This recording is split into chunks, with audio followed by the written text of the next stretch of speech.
মানুষ চিন্তা করে দেখো না, আজ মরিলে কালকে হবে তোমার 2 দিন। এই পৃথিবীর লোক তোমার আমার কোনোদিন আর খবর নেবে না, ছেলেও নেবে না, মেয়ে নেবে না, বন্ধু বান্ধব আত্মীয় স্বজন পাড়া প্রতিবেশী কেউই তোমার আমার কোনো খোঁজ খবর নেবে না। টাকা পয়সা ধন সম্পদ সব রবে পরে, ওই অন্ধকার কবরে তুমি আর আমি একা থাকবো রে বন্ধু। কি নিয়ে অন্ধকার কবরে দিয়ে দিচ্ছি রওনা।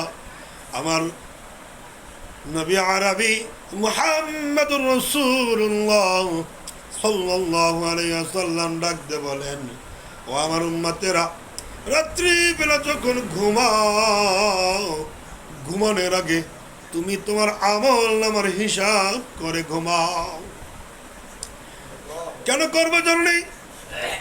হতে পারে এই রাতটা তোমার জীবনের শেষ রাত। এই জন্য কথায় আছে, রাত পোহালে সকাল, না পোহালে পরকাল।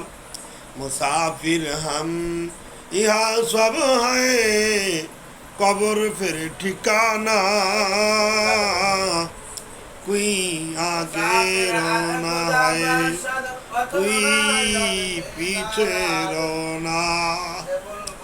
এ দুনিয়ার আমরা সবাই মুসাফির, আজকে আছি তো কালকে নাই রে বন্ধু। অনন্তহীন পরকালের জন্য আখের গোছাতে হবে। আমার আল্লাহ ডাক দেয়া বলেন, ফামান ইয়ামাল মিসকালা যাররাতিন খায়রান ইয়ারা ওয়া মান ইয়ামাল মিসকালা যাররাতিন শাররান ইয়ারা। বন্ধুরে, কি আমল নামা করছো? সাত বাত আমল নামা তোমার আমার নেকির পাল্লায় ওজন দেওয়া হবে। যদি গুনার পাল্লা ভারী হয়ে যায়, আল্লাহ না করুক, আল্লাহ না করুক, যদি গুনার পাল্লা ভারী হয়ে যায়, জাহান্নামের ফেরেশতারা তোমাকে আমাকে জাহান্নামের শিকলে বাঁধিয়া সকলের ন্যায় হাসরাইতে হাসরাইতে জাহান্নামের দিকে নিয়ে যাইবে। আল্লাহু আকবার কবীরা, আল্লাহু আকবার কবীরা।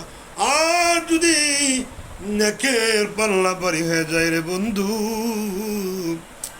আমার আল্লাহ বলেন, খালিদিনা ফিহা আবাদা রাদিয়াল্লাহু আনহুম ওয়া রাদু আন যালিকা লিমান খাশিয়া রাব্বা। বন্ধু রে, যদি নেকের পাল্লা ভারী হয়ে যায় রে বন্ধু, তোমার আমার জন্য জান্নাতের রাস্তায় কার্পেট বিছা, লাল গালিচা বিছাইয়া ফেরেশতারা ইস্তেকবাল দিয়ে দিয়ে তোমাকে আমাকে জান্নাতে নিয়ে যাবে। সুবহানাল্লাহ, সুবহানাল্লাহি ওয়া বিহামদিহি।